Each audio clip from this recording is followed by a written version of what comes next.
And I want to point out something that is absolutely germane to Hillary Clinton's spoliation of evidence. She's deleted half of her emails. She alleges they're the private emails that are not work related Oh, sure. concerning the period 2009 to 2013 when she was Secretary of State during the first term of your Obambi occupant of the White House. So she wiped out the Benghazi communiques. Absolutely. And presumably, what was the date of the Extortion 17 shootdown? 6th of August of 2011, and that resulted in Stephen Glamour Boy Harper standing down John Baird, the gay secretary of whatever you call it up in Canada. Yeah, and it relates to the magical death of the MI6 spy, Gareth Williams. And did you know, David, do you recall that when I told the world that I was going to speak at Brave New Books in Austin, Texas, suddenly MI6 called the FBI and said, we need some help? Do you remember that? Well, I do remember it, and I think they need more than help because I think the American people might relatively soon wake up to the need to dismantle the CIA and the FBI and the Secret Service and the equivalents over in the United Kingdom and Canada. Because, Phil, what are these people doing? You've got the Secretary of State, who allegedly ought to be one of the most closely guarded people or protected persons after Obambi, wandering around the world with an insecure server on which she's mixing work-related business for the Department of State and her own personal affairs with her, what is the word, her body woman, Huma Abedin, who's married to the guy with the wiener. Over to you. No, he doesn't have a wiener. His name is Weiner, Anthony Weiner. And this battle is over, by the way. I'm declaring victory today. I'm going to the ranch tomorrow. I got off the phone with the funder, Funder. He assures me we're on track. I think I'm going to get some good news also when I spend Thursday and Friday night, perhaps. I don't know about Friday night. I have time available. It's just I don't know how much time the ranch owner has. But I think by Friday, I will have a very clear picture of the ranch going forward. And my sister, who created Obama out of what the human excrement that started life as Mary Spatero, Indonesian Muslim, was morphed into Barack Obama in 1994, I believe, by my sister. And they made the mistake of weaponizing the IRS. And my sister is increasingly getting more mentally fragile because she used to be smart enough not to engage me because I'm sort of like a reflector. And if anything's thrown at me, I triple it and throw it right back. And I'm working with a very intelligent woman somewhere in the southeastern quadrant of the United States. Let's see if she's here today. I don't think so, but she may be listening. And she's listening, I think, but she's not in the chat room. Doesn't matter who she is. She knows who she is. I know who she is. God knows who she is. And and by the way, Freeport girl, who is in Minnesota, called me to offer some advice regarding the tax issue. Believe me, the tax issue is a pimple on a pig's ass. I'm not worried about that. My tax issue is going to fry Obama and my sister, I truly believe. And I think that evolution may be well underway before 12:10 p.m. Eastern on the 8th of May of 2015. And I certainly hope that the Texas issue is resolved by then. I think it may be. I think it should be. I hope it will be. And I've also been given an indication that I might be going to England on some very professional business. See, the Telford thing, it looks like when I was in Telford, I worked again with Iran and Russia. And maybe I did, maybe I didn't. I'll see if there's someone in the chat room who would know because there was somebody monitoring me most of the time over there. However, even when somebody monitors me most of the time, if that monitor is not at arm's length, then that gives me opportunity to meet with Russians and Iranians. And David, I'm going to shut up now and finish my lunch, but I'm going to say something that might be very, very important. Are you ready to listen? Yes.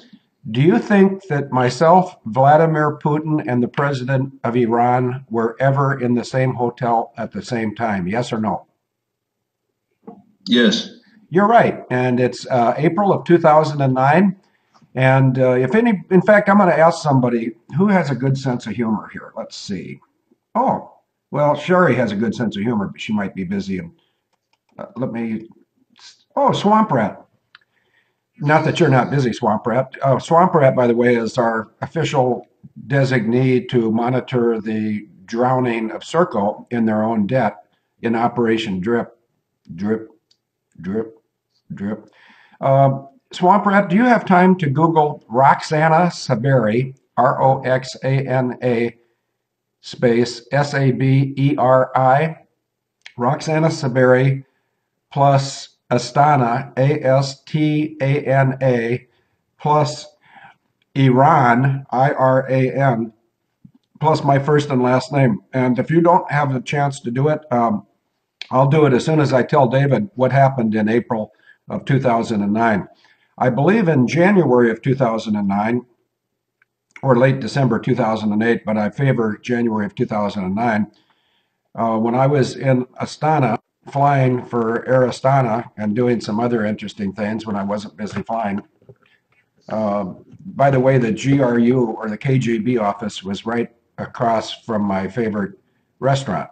I mean, directly across the street. And so I was, see this room? I'll just give everybody a chance if you haven't been here to see what room I'm in. There's a safe, there's a Target, a Freeport Girl, there's our sign, there's the window so they can shoot me in the back, which wouldn't have any effect.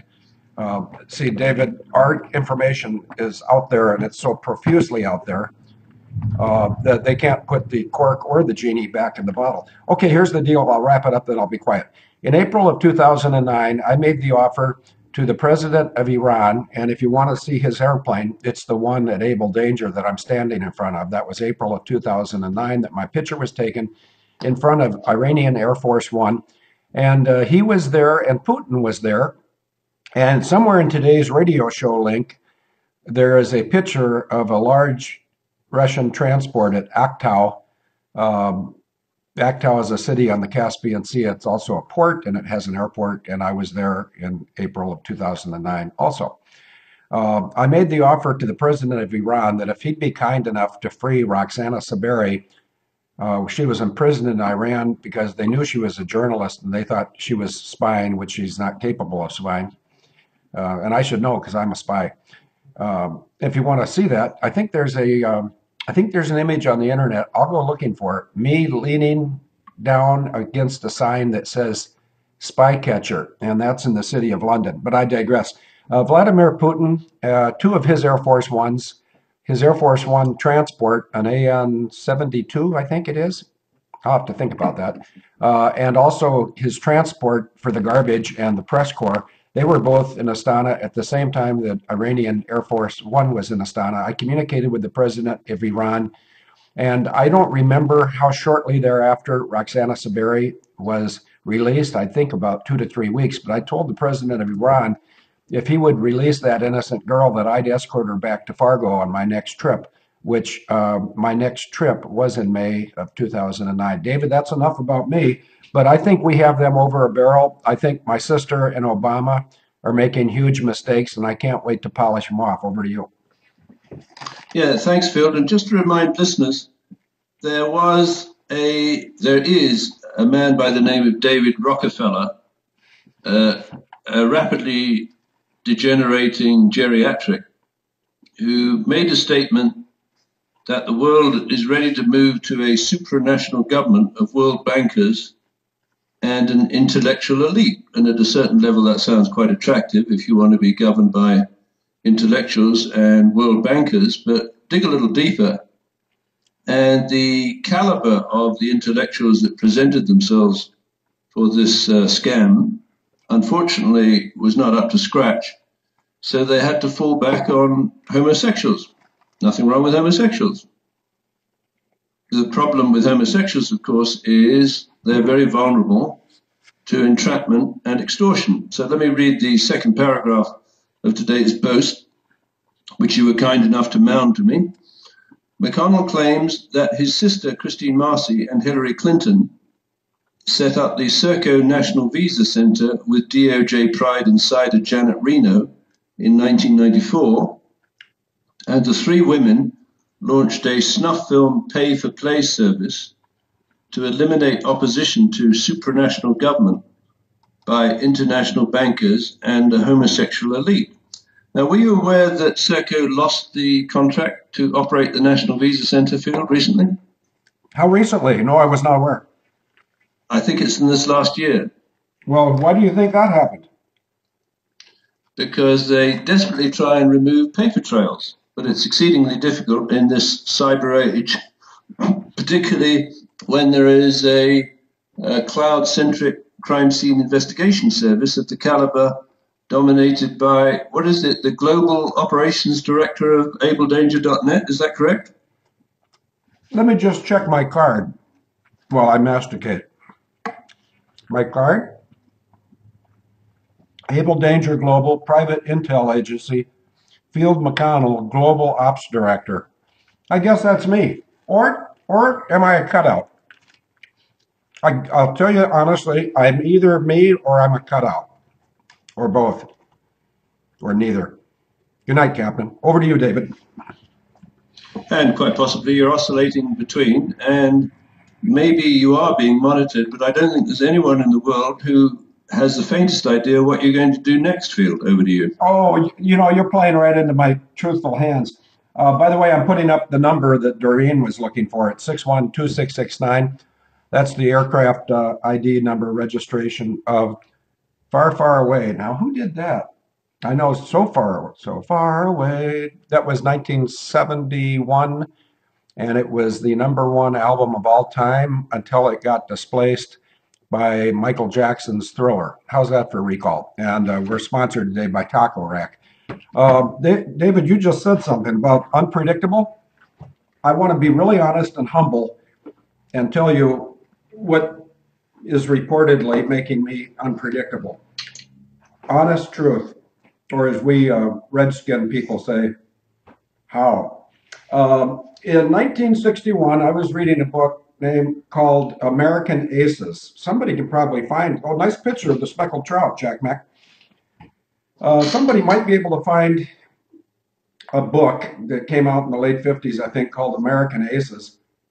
And I read in there that the #1 tool that a fighter pilot needs is to be unpredictable. I proved that to myself many, many times over. And your favorite story, David, is the one where I stick my nose up in the air, pull the engines to idle so it looks like I'm an afterburner. And I said, and as the other guy flew by me straight vertical, we're both going up vertically, except I'm at idle and he's an afterburner. And he doesn't know what to do because he's going past me and he can't figure out what to do. So I said, you remember what I said, David? Try it with your microphone on. That might work better. Do you remember the guy that passed me vertically in afterburner and I was in an F4 at idle, pointed straight up? David, are you there? Well, David must have fallen off or gotten confused by technology. Anyway, as this other guy goes by me, I say, what are you going to do now, Major? Which was he was going to get shot. That's what he was going to get. It was practice, of course. The reason I bring up these types of things is being unpredictable is really good for my longevity. For instance, if anybody thought I'd be so foolish as to say I was leaving on a Delta flight for Dallas at 9 o'clock tomorrow morning from gate C-27 at the Minneapolis airport, I'm not that foolish to put those types of things out. And I would never say that I'll be arriving at DFW at 11:58 a.m. And I'd be going from the temporary facility at DFW. Delta's having their gates redone down there. And I'll be going to Avis where I've got a special car waiting for me. And I can't tell you if it's a white Volvo because that wouldn't be very wise of me. And I certainly would never say that that white Volvo is going to make its way through downtown Dallas and spit out on the road that goes directly to Athens. And I don't remember if that's I-45 or what that is because I'm a little bit troubled. In fact, I'm a troubled guy. And my dad flew an airplane called Troublemaker. Want to see proof? Here it is. It's on the wall. Now, what about David? I don't know if he's here. David, are you here? Yes, I am. Oh, good. Do you remember that story where I stuck my nose up in the air and the guy went by me in afterburner and I said, "What are you going to do now, Major?" Yes, I do. Well, that was unpredictable. I'm going to give it back to you because I got to masticate, but I did something Monday night and everybody's seen it because it was on today's radio show. I drove 3 hours up to Chippewa Falls, hour and a half up, hour and a half back, and my mind was focused. Unfortunately, it wasn't focused on driving. And drivers, whether you're in England or the United States or Canada, drive on one side of the road or the other, but they don't drive right down the center line. Pilots, on the other hand, if you're a pilot, say for 40 years, your career depends upon your staying on the center line whenever you're on the ground, whether you're landing or taking off. So when my mind is drifting off to happier days, like in Telford, there'll be bluebirds over the white cliffs of Dover tomorrow when the world is free. Yeah, my mind was drifting off to Dover and an upcoming meeting, perhaps at Crawley or Brighton. And I found myself going right down the center of the road on cruise control in a black limousine. And I was fortunately, I was going 57, speed limit's 55. You don't want to be too predictable. Anyway, I saw a car come over a rise in the terrain. I was on US Highway 10 heading towards Durand from where I was going to take number 85 up to Chippewa Falls via Eau Claire. And the way this car sat, many of you in the United States of America can picture this, but just the way that this Ford product car sat, it suggested to me that this might be a cop. I thought that it's a good time to get off the center line and get back over in my own lane, which I did. And as the car approached, I could see that it was a Ford Crown Victoria type Mercury. And I could see it had pretty chubby tires, and I could see that it had no police bar. But as I went by it, and I'll show you what I did. As I'm driving by this car, which turned out to be a Wisconsin Highway Patrol unmarked car, as I'm driving like this, now I'm sure it's a cop. So as we pass, after he's just about gone, I just take one glance, and he's sitting there staring at me, 90 degrees. He's sitting there staring at me with his trooper hat on. And I was very happy I was going 57 because they'll never stop you for 57. They might stop you for 59. But my predictable nature going down the center line had to be defeated by my ability to compensate for my predictable nature by doing something unpredictable, like getting my own lane. So, oh, David, I didn't tell you the best part. I was going to see Billy and Karen, and I had my handgun with me. It's a Sig Sauer P226, and it was on my holster. Oh, wait a minute. I can prove this to the chat room. I think I can either prove myself right or I can prove myself wrong. If the guy had turned around and come and stopped me for any reason, and he said, "May I see your license?" I'd say, "Yep, there it is. That's a gun license." And then he'd say, "Well, why are you showing me that?" And I said, "Because I want you to be aware of what's on my right hip." So, David, enough about me. This fight's over. We win. I'm going to go celebrate at the ranch tomorrow. I hope to get over to England to have a brief visit sometime before May. We'll just have to see because there's plenty of people over there I'd like to have dinner with. Afterburner, Moody Raytheon, maybe Ellen and Mark. That's the Ceylon, whoever they are. They know who they are. And then, oh yes, David, I promised to give it right back to you. But this guy sent me an email yesterday.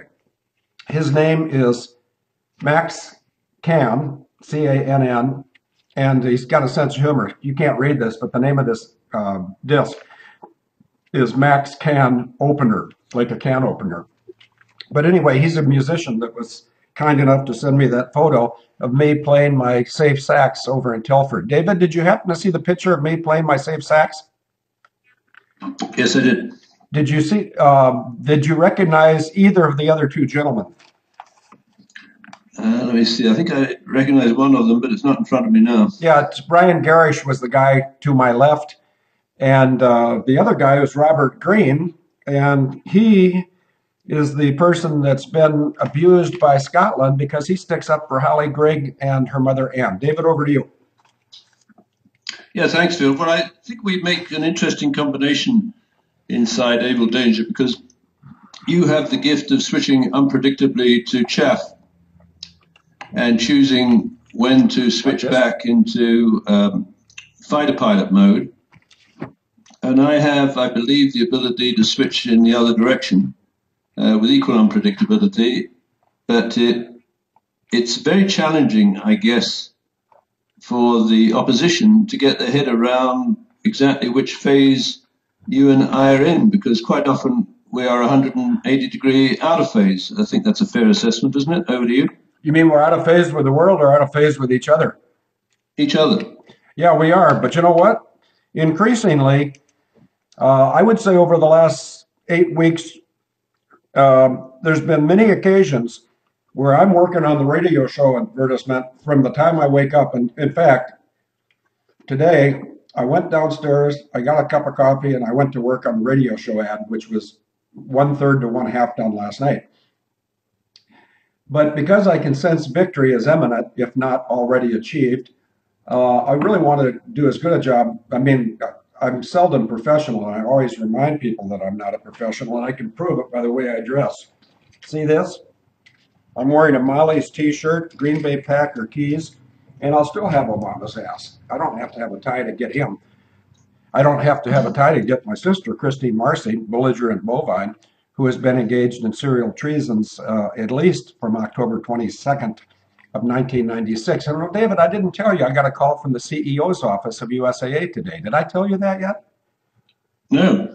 They hired an attorney, and the attorney is going to sort out whatever my sister did at USAA. So, and I've had several people that are much more, well, one of them's in the chat room right now, Sherry Talbert. Oops, I slipped. Forget that I said Sherry Talbert twice, and I'll refer to her as Agent Marmalade. But Agent Marmalade was saying, Field, I think they've got some legal downside there at USAA, and you know, she's absolutely right. And the fact that I told USAA that my sister has committed grand larceny on 3 occasions and treason, it really rang some bells at the. So they don't want any part of this. They hired an attorney, and I think the attorney's going to sort it out with my sister. She never should have engaged me. David, over to you. Yeah, thanks, Phil. So what I think is intriguing, coming back to yours and my phase management of the crime scene investigation, is the opportunities that get thrown up as the enemy ducks for cover. And let me read this amazing couple of paragraphs in, I think it was an article today. After her work-related emails were identified and preserved, Secretary Clinton chose not to keep her private personal emails that were not federal records, her office said in a defiant 9-page explanation for the unusual arrangement that has put her under political fire. And of course, whatever the political fire that's being aimed at her, it's nothing to the forensic fire that we're aiming at her. But anyway, I digress. Republicans accused Clinton of blocking transparency. It could not be confirmed whether the deleted archives included messages sent and received by Clinton relating to her family's philanthropic foundation.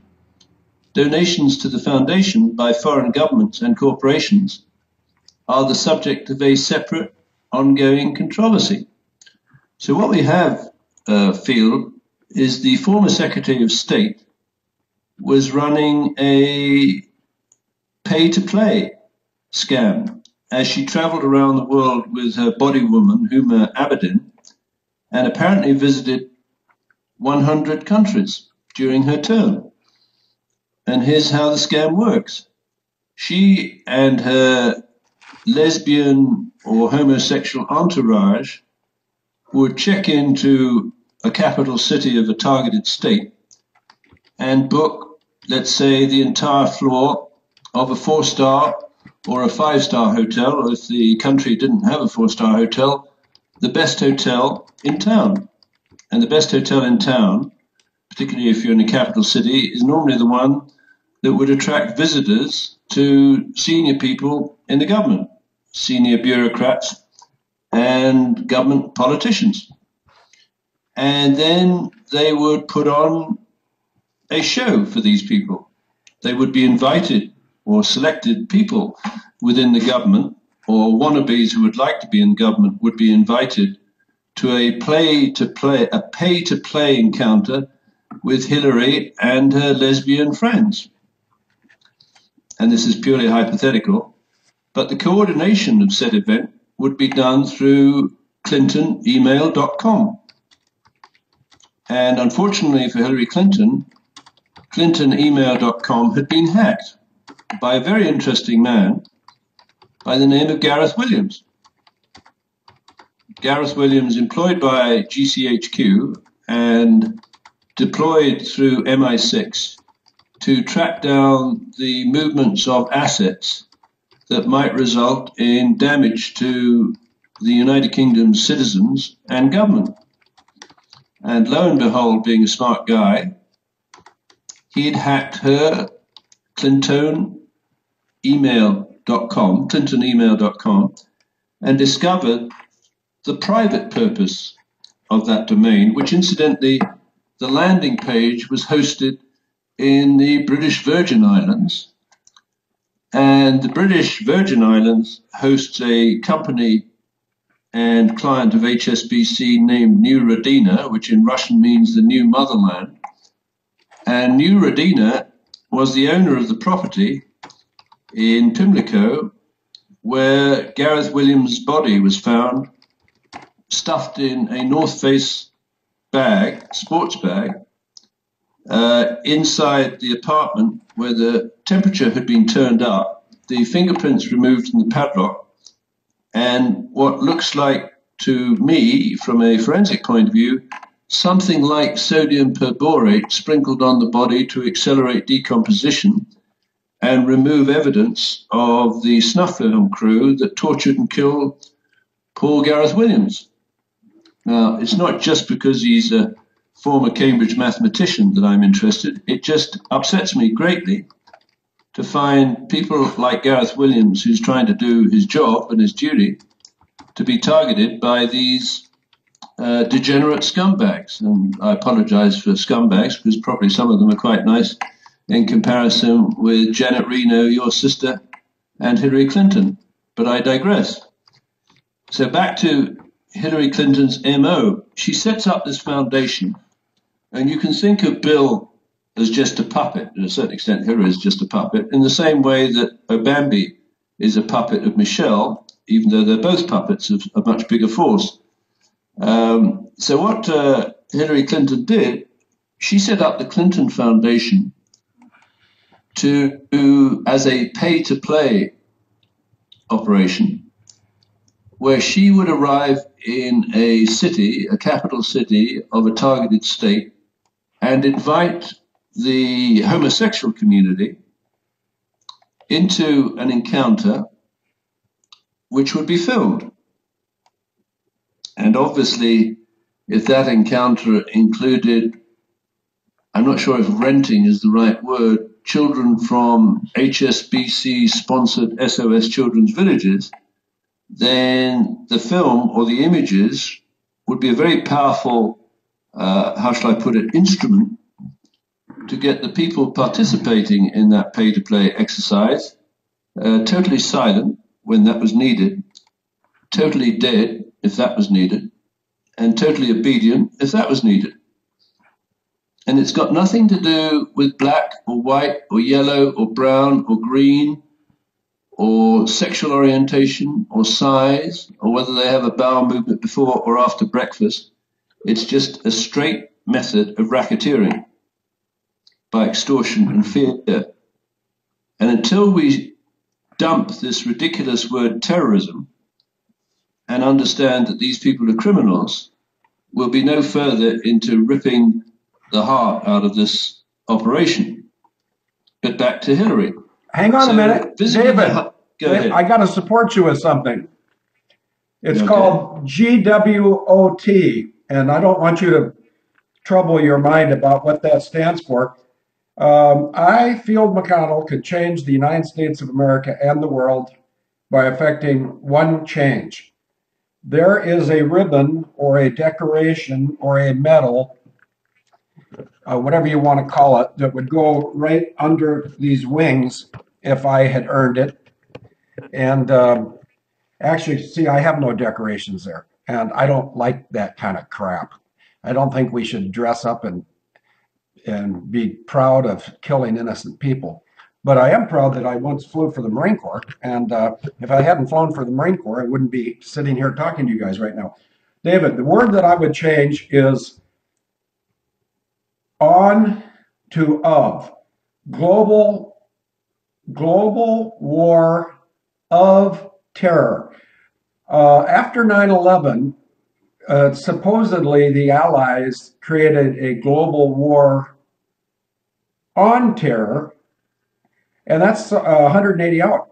The projectors of the terrorism sit inside the Capitol Beltway at the Corporation of the United States in Washington, D.C. They sit inside the sovereign square mile of City of London, and they proliferate around the halls of the Vatican. And all this happy horseshit that's killing American troops, 2,200 under Barry Switero's illicit non-sworn oath. He didn't swear an oath either time. Of course he can't because he's a Brit. But somebody somewhere is going to get the idea that Trey Gowdy needs to put the foot on the gas. And in finding what Hillary did regarding Benghazi, and I'm going to say this real slowly, and why Obama wanted Christopher Stevens dead.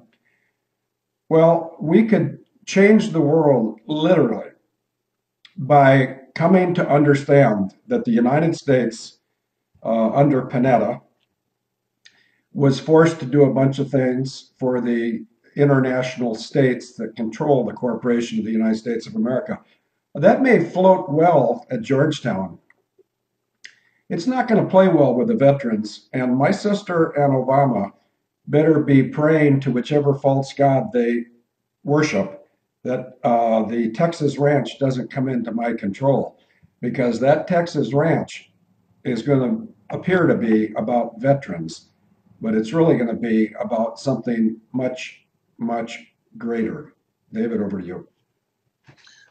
Well, it may be, and I'm just guessing what's going through your head, Phil, which is a dangerous thing. It may be about truth, because the veterans are best served by the truth. And, for example, if we can demonstrate that the ambush of Extortion 17 was financed by the Clinton Foundation using this snuff film visa pay-to-play scam, then I think the veterans will be well served, and certainly the veterans' families, because they will have the truth and they can bury or say goodbye to their children with pride. And it may result, of course, in quite a significant number of people spending a relatively short time in front of a military tribunal, a relatively short time in front of a firing squad, because I've got a sense that it's probably not appropriate to hang these people or put them in a gas chamber or something like that. Really, the best vengeance is a dish served cold. And I think, again, once these people have had due process, putting them in front of the colleagues of the dear departed military in a firing squad is an appropriate way to basically cap their carbon. Or do I misspeak, Phil? Over to you. Well, you timed that very well. I just went over to the other side of the office to turn the heat up because it's a little cool in here, and I didn't dress. When it looks sunny and bright outside, it suggests to you that it's warmer than it is. When I drove down, it was 42. Yesterday, it was 63 here as I itched myself. Anyone else want to itch me? Have at it. Oh, yeah, that's right. We're at a distance. Okay, you just asked me something, and what was the concise and laconic question you just asked or the suggestion you just made? Is the appropriate mechanism for a carbon capping these people the firing squad? I think there's numerous ways of doing it. It would be unprofessional of me to suggest that Barbara Boxer knows that the drone shortage among Air Force drone operators is one of our top 3 priorities. Barbara Boxer may well know that certain biohazards are deployed very close to, I think there's 17 political targets that could suffer a biohazard any day now. You may look at me and say goodbye. That's Ronnie Millsap, and I didn't get the words right, but the song's called Any Day Now. Yeah, Barbara Boxer took the easy way out. I think that she'll be followed fairly soon by some other people. But, if you want to treat the U.S. military unfairly, and that's exactly what Obama was sent here to do, well, Barry Soetoro should be very careful of anybody that has a military background that might have a small, very small, smaller than that nail right there, amount of a biohazard. Because the people that have destroyed the United States of America's military might almost. They will be dealt with. And if I were my sister or Barry Soetoro, I wouldn't like to think about 12:10 p.m. Eastern on the 8th of May of 2015. David, over to you. Yeah, Vilden, I will bet you it's rather a slangy phrase from my UK days. I'll bet you 2 bob to a knob of goat shit that Hillary Clinton was communicating through this email.com account with Barry Soetoro about private matters. And let me just indulge in a description of the kind of private matters that they might be interested in communicating about. One is what little Barry and Reggie Love do in the shower.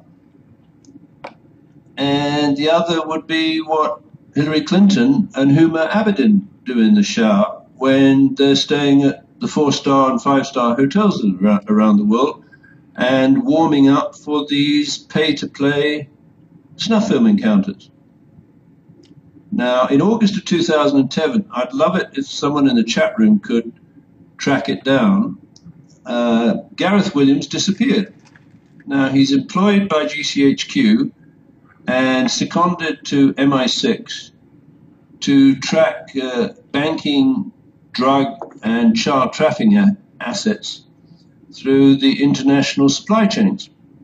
And he's very good at it. And again, we can allow ourselves to be purely hypothetical because we're entitled to the aggressive inference of guilt because of the spoliation. I did teach you what spoliation was, didn't I, Phil? Over to you. Yes. I'll get to spoliation. I'm going to write myself a note, spoliation. But I want to address your question about what Barry and Reggie were doing in the shower. Are you ready to listen? Sure. They were playing Drop the Soap. Are you familiar with that game, David? Yes, Phil. What happens when somebody drops the soap? Well, it depends who's standing behind you. Well, the point is, you don't want to be predictable and bend over to retrieve it. Because do you remember old Mother Hubbard? Yeah, she stood in the cupboard or something. Old Mother Hubbard went to the cupboard to get poor old Rover a bone, but when she bent over, and I'll stop right there because this is a respectful show and we like ladies, but long before I met you, David, it was painfully obvious to me that somebody was trying to humiliate the United States of America by sending an increasingly more egregiously unfit person to be president time after time, which is a song I could sing, but I don't want to right now. Time after time. That's a great song. Well, anyway, yeah, I can't think of a really good president. I can think of a couple of guys that might have been good presidents, and they both died. Oh, fancy that. In 1944, Joe Kennedy Jr. died and they just scrubbed Wikipedia, by the way, within the last week, 10 days. It used to say that Elliot Roosevelt was in the Mosquito, that's an aircraft, behind Joe Kennedy's Jr. when he said spade flush. David, yes or no, do you know what the significance of spade flush was as it pertains to Joe Kennedy Jr.?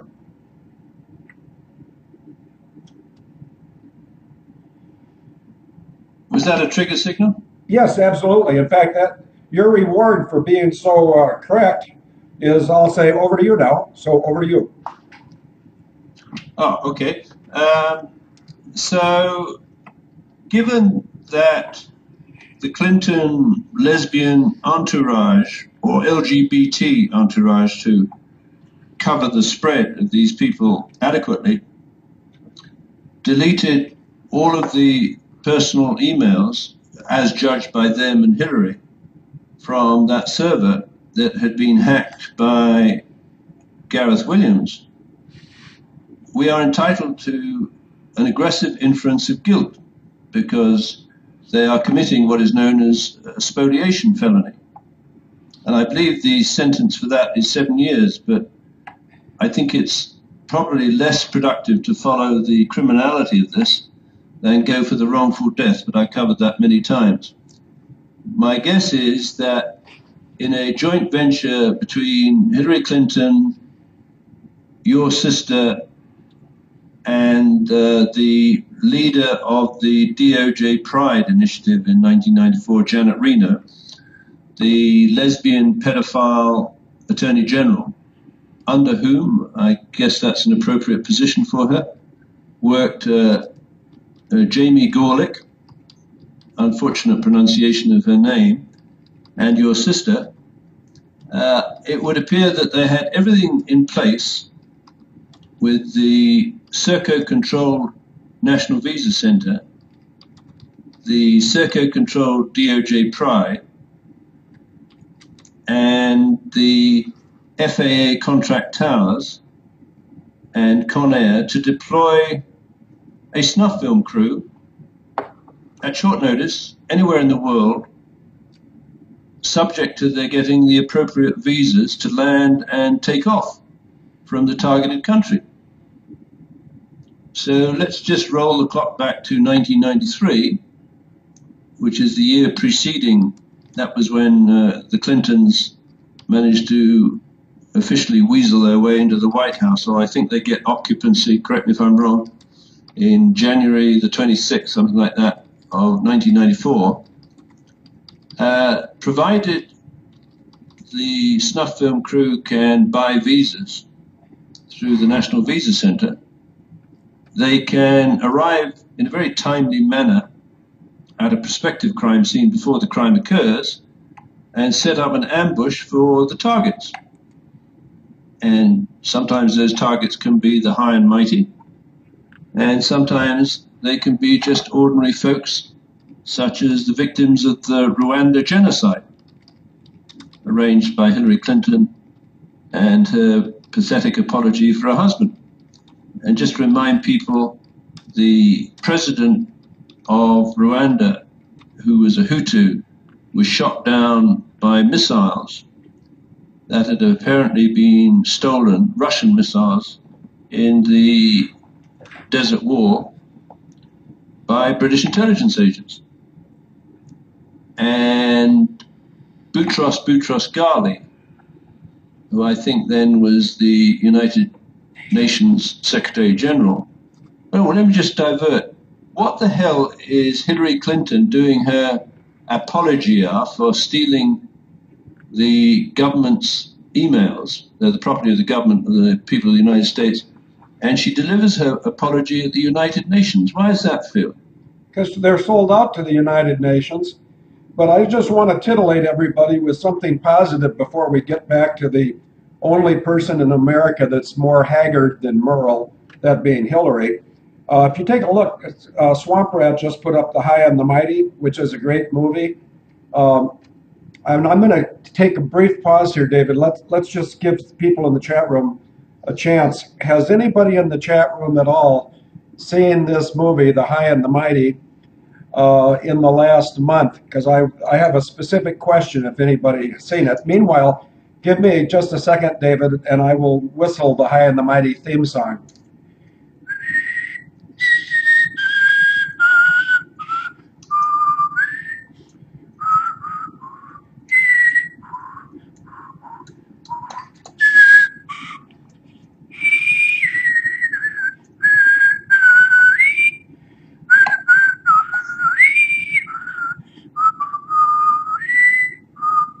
Let's see. Hillary, I'd like to give her a butt lift with a pair of pointy-toed boots. Good. High and the Mighty, yep. CT, laugh out loud. Okay. Can anyone find where Clinton was in August 2010? Okay, nobody got it. If anybody were to watch the very ending of The High and Mighty as the airliner that's running out of fuel any minute lands at San Francisco International Airport, and I bet I can almost guess who's going to be the first one to watch this movie. NWAI. In fact, Jack Mac, I know you always have 3 or 4 computers going. Can you go to YouTube, Jack Mac, if it's not a problem, and see if the feature-length movie, The High and the Mighty, is available on YouTube? The very last thing you see as the aircraft breaks out of the low overcast at night, landing in San Francisco, is you see the approach lights. Now, I'm going to stop right there, David, and I don't know if you're going to get this, but anybody in the chat room want to take a guess as to what the approach lights looked like? David, over to you. I'm just put in an image. Even though I think it is beyond disgusting, I think it's vital for folks to understand the egregious nature of the Clinton Foundation. If my hypothesis or our hypothesis is correct, that is a pay-for-play snuff film visa operation where people who like doing things as were done to Christopher Stevens, the United States ambassador to Libya, on September the 11th or 12th, 2012, when Hillary Clinton was into her, I suppose, second year of service as Secretary of State, and to Muammar Gaddafi, because we can see this idea of a snuff film operation run through ClintonEmail.com. They use the same MO. So I've just put on the picture of what they did to this poor man, Muammar Gaddafi, which is basically sodomize him with a bayonet. Exactly the same manner, except instead of using a bayonet, I think they used a cattle prod or something on Christopher Stevens. Now, what did either man deserve to get treated like that? And what kind of organization would get pleasure in terminating the said individuals in this fashion? It has to be, I think, a radical, criminal, predatory homosexual, or at least someone with serious challenges sexually. Now, if we find, for example, and because to all intents and purposes his body was decomposed, how Gareth Williams died, wouldn't it be interesting if the MO used by the people to kill him, that is to say, a hard porn snuff film, was the same MO as used to kill Jihadi John's victims in northern Iraq and Syria, and Christopher Stevens and Muammar Gaddafi and John Benet Ramsey and, God forbid, Maddie McCann. And of course, the tragedy is, if we are right in associating the Clinton Foundation pay-to-play snuff film visa service with the bank that holds the money, which is the Hong Kong and Shanghai Bank Corporation, isn't it interesting that the Hong Kong Shanghai Bank operation in London is run by a Portuguese homosexual, 39 years old? And I think, let's reiterate, the man's sexuality is not important. I couldn't care less about his sexuality. I could care very much if the combined counterintelligence services of the Five Eyes countries, the United Kingdom, Canada, America, Australia, and New Zealand, had been compromised. So even though all the facts are at their disposal to take the right action, which includes, I would suggest, arresting Christine Marcy and Hillary Clinton and Janet Reno, if she's still around, for launching this racket, if they have been compromised by having members of the LGBT community promoted to the point where they can kill an investigation, and Field, is there any other explanation for the existence of DOJ Pride? Over to you. Well, that's funny you should say that. I don't have time to go back to look at the radio show ad, but I think I put in a Google bait, Field McConnell plus Robert Beckley plus Hurley Johnson plus Chris Hook. Those guys, I don't know if they're all gay.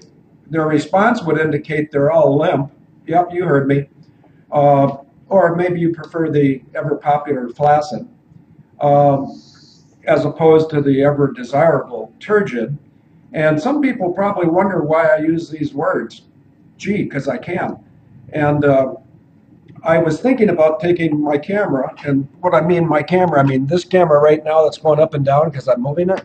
I was thinking of taking that down to Texas with me and taping an interview live, unscripted, where the ranch owner and I meet for the first time. But then I thought, well, that's a little bit grandstandy, and let's go ahead and resolve the ownership of the ranch issue first and then make a transcript. But I'm going to have a very enjoyable conversation with this man tomorrow in front of his wife, because he was at one end of the Studley scale.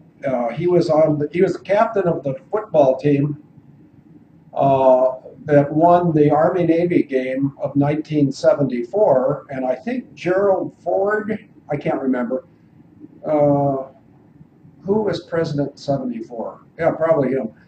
I think he signed a football, and the score was something like 12-0. But anyway, in addition to being the captain of the football team, he was also a heavyweight boxer. So he's out here at one extreme in the Studley manner, and I was at the opposite end, because 4 years earlier, I'd been the slowest person in the class of 1971. And that's never bothered me, that I'm slow, because maybe God created me for a different type of a contest. And if it's the contest we're currently engaged in right now, and it's written about in Ephesians, well, I can tell you I'm slow no longer, and we're going to win this thing. David, over to you. Yeah, well, I think there's the fable of the tortoise and the hare, Field, and I do think physiologically you have some resemblance to the tortoise. You know, no offense to tortoises, but the position of a tortoise as the hare races off down the road is that you can see who's tracking the hare, and the hare is looking down the road ahead, and of course, unless they're looking over their shoulder, and of course this is an attack from behind, no pun intended, then the tortoise is in a much better position to analyze what's going on here. So I put in the chat room, just in case people think I'm exaggerating, this image for the US Department of Justice Pride organization. And there's a picture of Janet Reno I don't know, handing over some award. Maybe it's just cash to some clown in Department of Justice Pride organization. And when I say a clown, I don't say he's a clown because he's gay. I presume he is, Clay. I'm saying he's a clown because he should have understood, being gay, the risk of being caught in the Department of Justice and then manipulated as a puppet to create this aggressive, predatory movement inside the Department of Justice within the United States, which basically takes early control of any investigation at any crime scene, in particular investigations which the FBI should have conducted on the crime scene associated with the anal and vaginal rape of JonBenet Ramsey on Christmas Day of 1996, which was just 2 months after Field's sister and Jamie Gorelick and others patted themselves on their collective heinies for or with the award of the Gore Hammer Reinvention of Government certificates. Now, I wonder, Field, and we've raised this many times, how many Americans know that they celebrated, this community, celebrated the reinvention of the American government in 1996, 2 months before organizing a snuff film killing of a little 6 or 7-year-old girl, which, by virtue of having a ransom note, required, and the girl being 6 or 7, i.e. under the age of 16, required the first responders to bring in the FBI straight away, because it was considered or described as a kidnapping. But the FBI was stood down. Let me read what the US Department of Justice DOJ Pride represents. It is the recognized organization for all gay, lesbian, and bisexual employees in all DOJ offices, boards, and divisions, the FBI, the DEA, USMS, that's the United States Marshal Service, INS, Immigration and Naturalization Service, incidentally run at this period by Field's sister Christine Marcy, BOP, which I think is Bureau of Prisons, OJP. Do you know what OJP is, Field? Over to you. No, but we can Google it right now, and I'll go Google it, and I'll report right back, okay? Okay, and U.S. attorneys' offices and contractors in any of these components. So when Americans seek justice against the predations of a rogue government, they would go into the Department of Justice and presumably try and find the appropriate remedy or equitable remedy for their grievances. Actually, let me go off another tangent. Equity. And I thought a lot about this, right from the time I met Field and actually my arrival in Canada in 1992. For whatever reason, and I think there are very good reasons, I arrived in Canada with something built in or hardwired into my system that ladies were ladies until proved otherwise, and gentlemen were gentlemen until proven otherwise. And ladies and gentlemen, that term, it's got nothing to do with the aristocracy of your forebears, the wealth of your forebears, what school you went to. It has almost everything the way you treat other human beings. When I arrived in Canada, which means, in my opinion, retrospectively, the rot had already established itself, I was told, you can't use ladies and gentlemen. You have to say women and men. And I looked at people blankly and just think what that means. They're basically saying the sexual differentiation of those two categories is more important than a concept that maybe took 1,000 years to grow and flower, that you should look, my sense is, for leadership, whether it's in the military, the legislature, or the executive, for ladies and gentlemen to conduct themselves with dignity and honor and integrity, respecting the rights of their fellow human beings. We've lost that, Field, amongst what Churchill described as the English-speaking peoples. But you know what? I don't think we've lost it permanently. I think we can bring it back quite quickly because deep in everyone's heart, as you go through life, you recognize, ladies and gentlemen, in any occupation.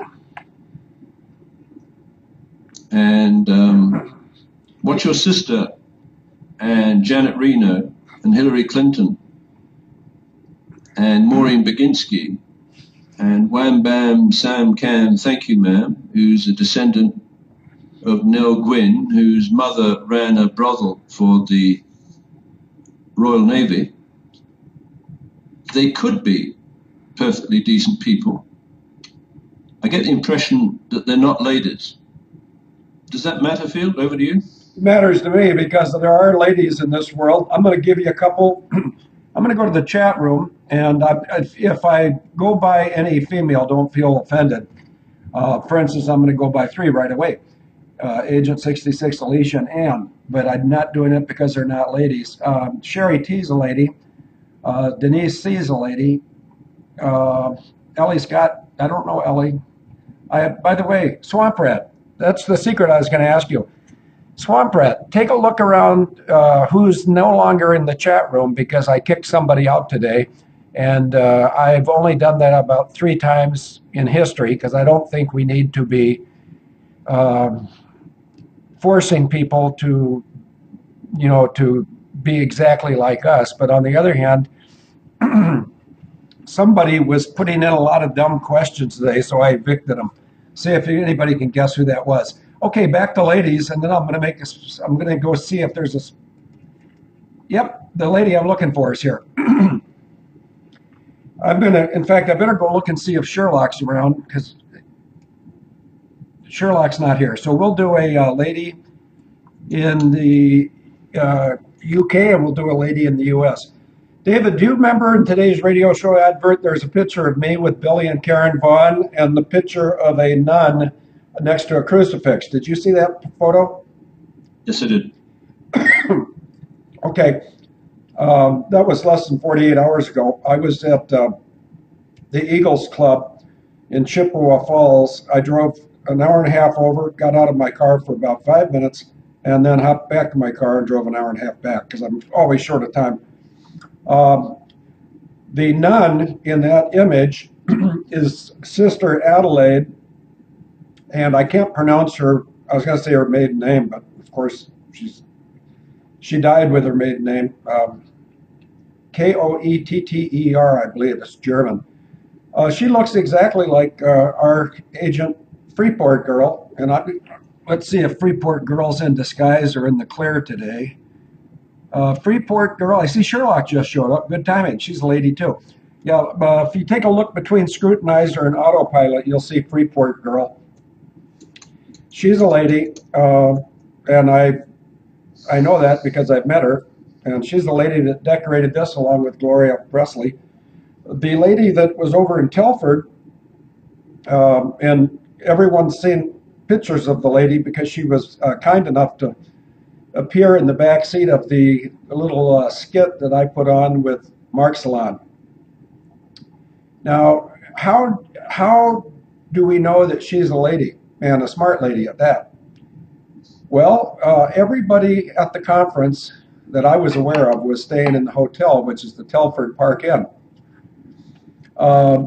This woman, who's a lady, and of the 2 terms, I like lady better, I think. Well, my mother was a lady, and my sister is not. My mother happened to be a lady who could kick your rear if you called her a pig, which is exactly why I had a sprint right out of my house when I was about 12. And she would have clobbered me. I've got a daughter like that who's 23, and I frequently told males that I don't worry about that daughter because if anybody did anything inappropriate, they'd be wondering how their teeth fell out so fast as they picked themselves up off the floor after she would give them a hickory nut crunch. But the lady in England was very ladylike, and how did she demonstrate that to every? Well, she stayed out of the hotel. In other words, when everybody else was staying at the Telford Park Inn, and she was probably aware of how I write and how people's tongues wag. Wait a minute. I was supposed to bring those postcards today and I forgot. I'm not going to be here Friday. Jack Mack, if you're there, could you, or can anybody find that image of the Telford collage that I had made into postcards, which I think I can mail them, and I've got about 150 or 200 left. But they're 4x6, and there's a wonderful collage, the best collage I think Craig has ever done. And that shows the bed and breakfast where the lady from England was staying, because as much as she probably would have enjoyed hanging around with the crowd for another hour or two, she knew that there are people who would draw a improper conclusion. You know, the old wagging tongue. So I respect her ladylike ability. I don't lament the fact that my sister is not a lady. You know, she had her chance to be one. She didn't take it. And many in that generation didn't, because they had this phony baloney gender issue where everybody wanted to be the same gender. Even Putin recognizes that in the genderless United States of America. But you know what? There's still a few kickstands and donuts around. And you're right, David, we can go back to being civilized and treating each other with these 4 words that I just recently put in an email to somebody regarding the ranch in Texas. Peace, truth, love, and I'm forgetting the 4th word. Maybe it's respect. I don't know. I stay so busy, David, I can't remember what I was talking about 3 minutes ago, so I'll turn it over to you. Peace, truth. The flip side of the moniker lady, of course, is gentleman. And, of course, it would be interesting if schools taught the difference between lady and gentleman. But I think, actually, the bottom line is you have to learn the difference. And you learn the difference by meeting lots of people, watching what they say, and watching what they do. And a congenital liar can never be a lady or a gentleman. And Bill Clinton and Hillary Clinton are congenital liars. Now, congenital, I suppose, implies related to their biological differentiation as male and female, but let's not go there. It's something of a diversion. But back to this extraordinary story of the spy in the bag.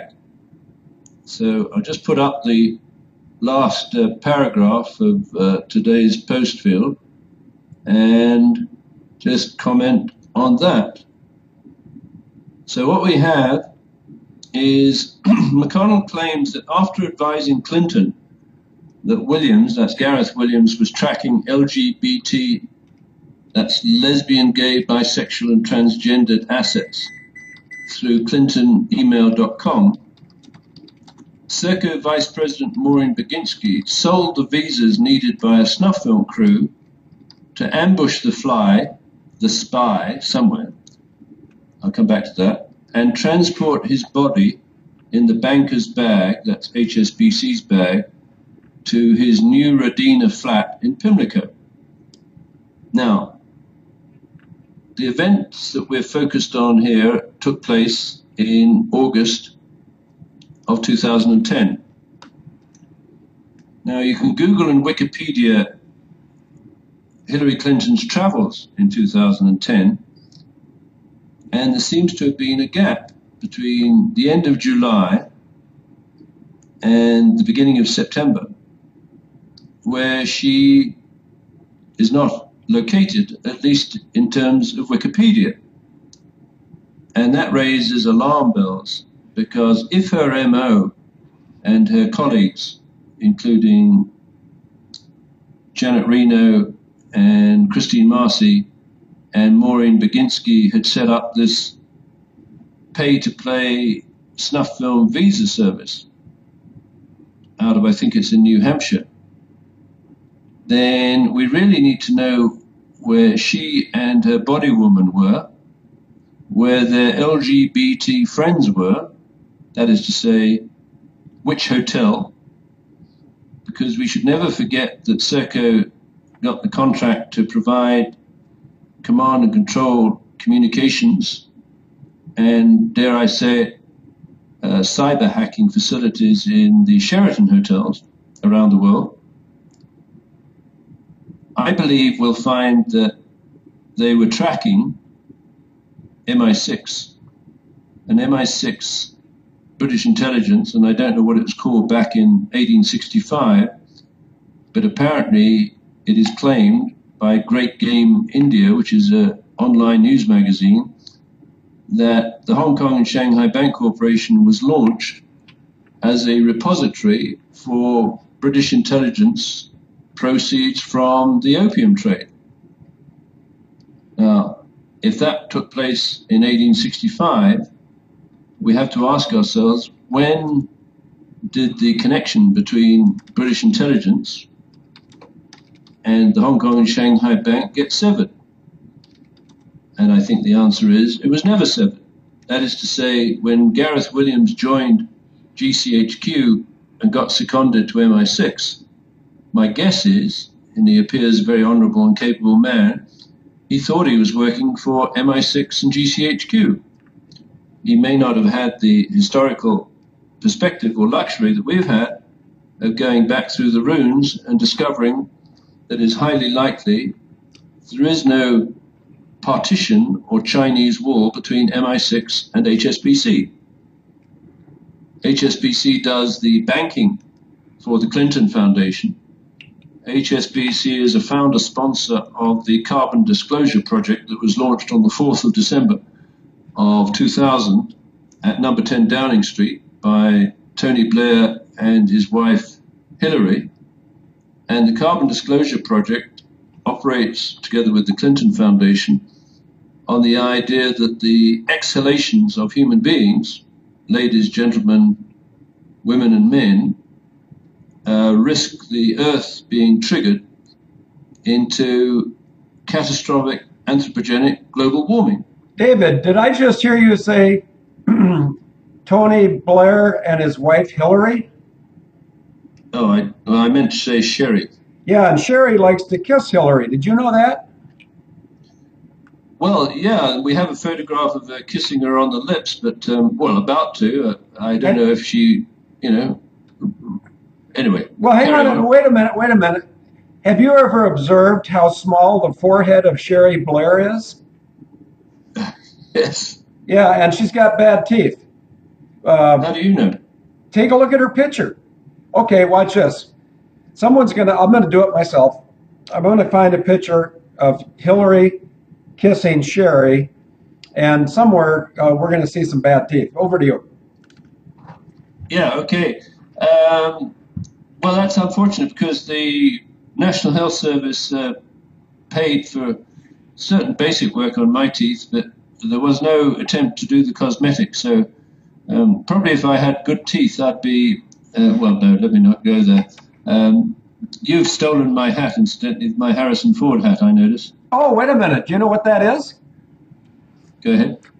That's a Cripple Creek Crusher. That's the title of that hat.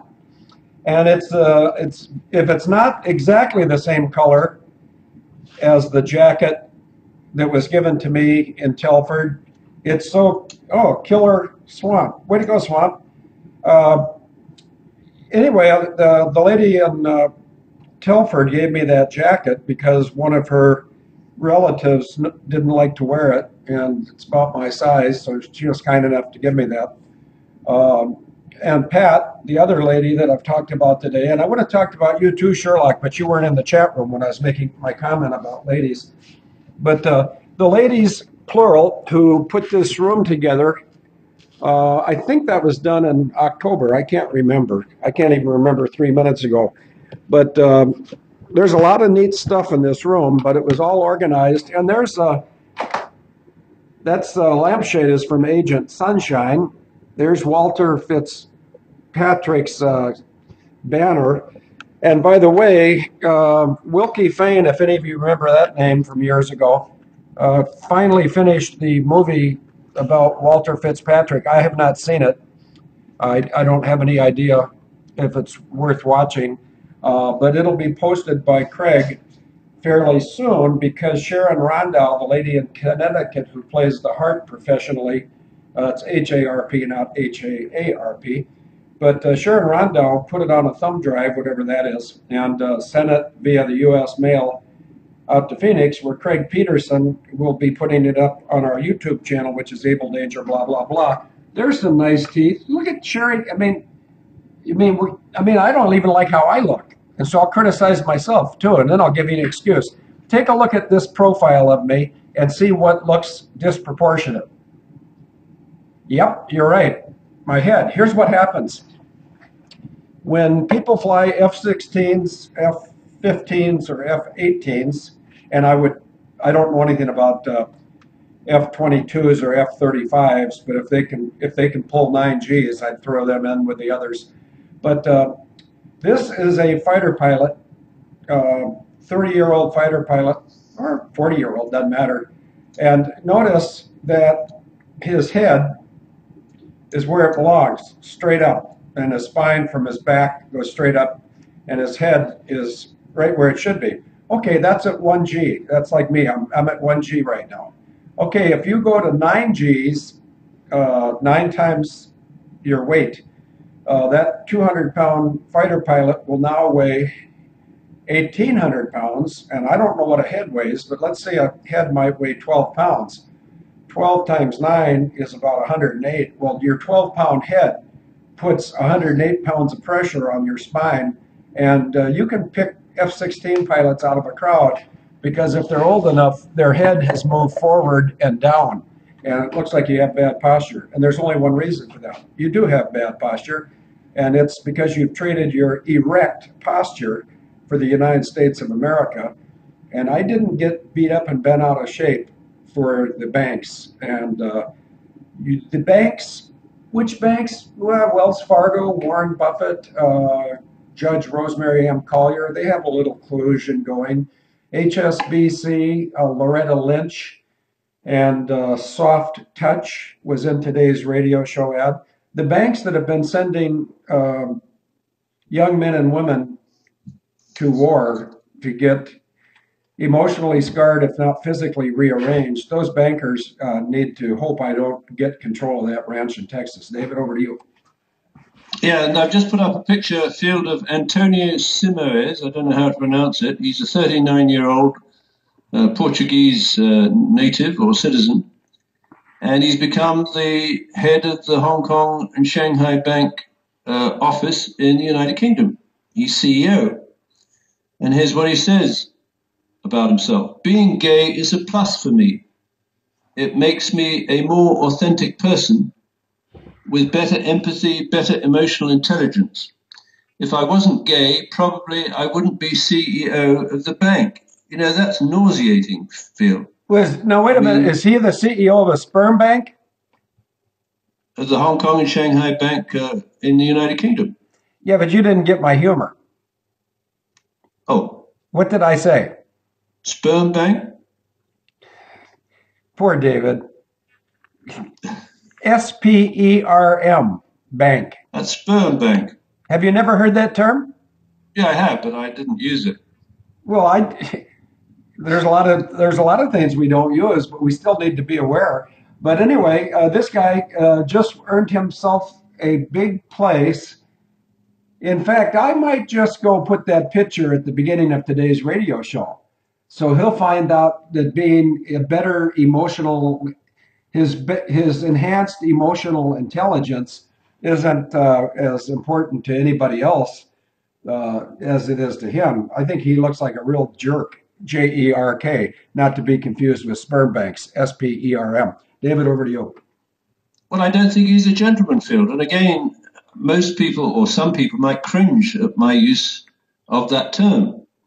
But a gentleman would not say, I believe, even if he was gay, that being gay made him a more authentic person than someone who wasn't gay. It's got nothing to do with his sexual orientation. First of all, okay, as far as him saying authentic, I think what he meant to say is pathetic. The authentic male was Adam. The authentic female was Eve. Okay? What happened with Adam and Eve is they were out there in the garden and they started catching a glimpse. And Adam had some thoughts. And Eve had some baubles. And pretty soon, item A was put into item B, stirred, and all of us humans came out. Phil, excuse What? me. What's that? If I may say with great disrespect, you don't stir it. That implies that you're spinning round and round. You've never been to the Philippines, have you? No, but I've been close. Have you been to Thailand? Yes. You have. Okay. Do you know what a rattan spinner is? No, you go ahead, Phil. No, no, I'm Because not going to. I've never been there. What would I know about a rattan spinner? Okay. Anyway, the point is, if we're to believe history, Adam and Eve were authentic persons, and from their heterosexual proclivity, all the rest of the people came out. The 12 tribes, the 7 billion, call it whatever you want to call it. But that jerk Simons or whoever that gay was, I'm not homophobic, but you know what? I don't mention that I'm a um, heterosexual female sexagenarian. It doesn't matter. I'm Field McConnell. That's it. I'm the only Field McConnell I know of. Therefore, I'm not only the best Field McConnell, I'm also the worst Field McConnell. But I am what I am. And that's all I ever shall be. And I know the song that goes with that lyric if you want to hear it. David, over to you. Yeah, so just say hypothetically you're addressing an audience like Hillary might, LGBT, and you say, being heterosexual is a plus for me. It made me a more authentic person with better empathy, better emotional intelligence, da da da da da. If I wasn't heterosexual, probably I wouldn't be CEO of this bank. And you know what? The LGBT audience, under the guidance of Hillary Clinton, they'd boo you, right? So this is the bullshit associated with this artificial division of people into sexual orientation and then the accelerated promotion of them to build this supranational government of international world bankers and a homosexual elite. We've now got ourselves in a situation, thanks to Hillary Clinton, the world is in chaos. There are major crimes that remain unsolved because this community has infiltrated the Department of Justice and the FBI and the CIA, and instead of investigating crimes, they're looking for opportunities to slap down heterosexuals. Anyway, I think I agree with you, Phil. It's all over, very close to unwinding. And I do believe, my personal opinion is the appropriate remedy is a military tribunal and a firing squad.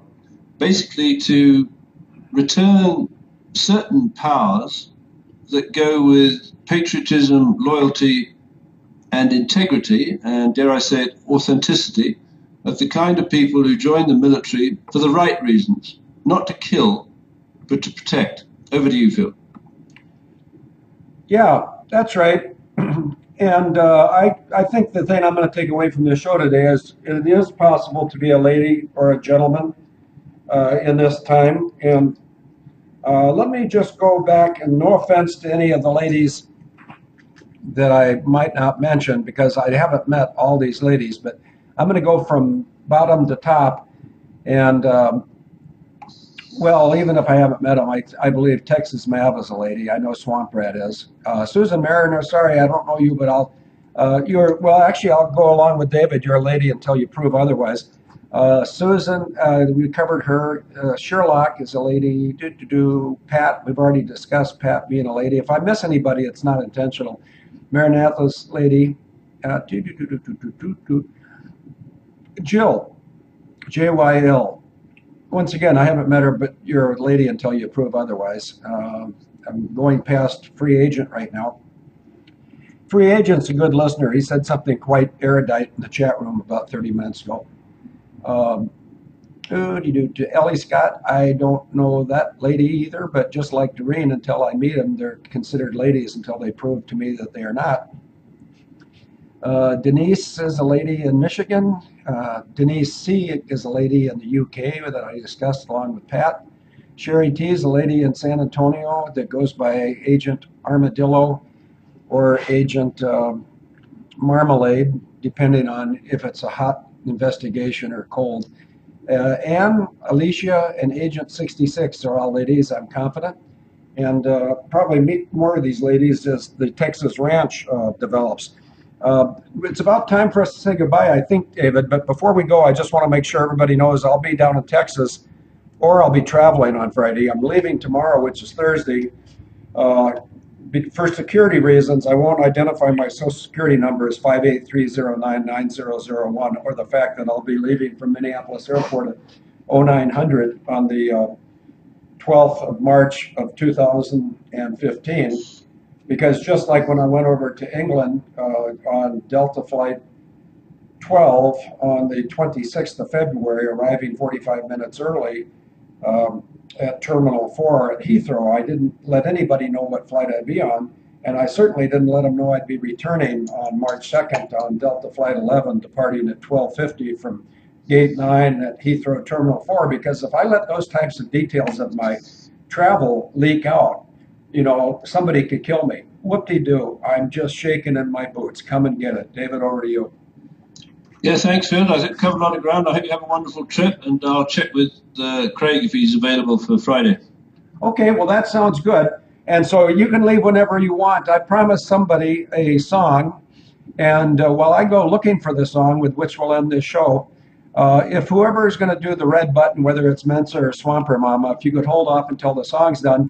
And until the song starts, everybody can guess what song from 1970 by a group named Bread I was listening to at Portsmouth Naval Station over in Portsmouth, England. And shortly the song will start, and I'll tell you that David Gates is the lead singer, and I know the names of all the other guys in that band too, but I can't remember any of them right now. Probably come to me soon.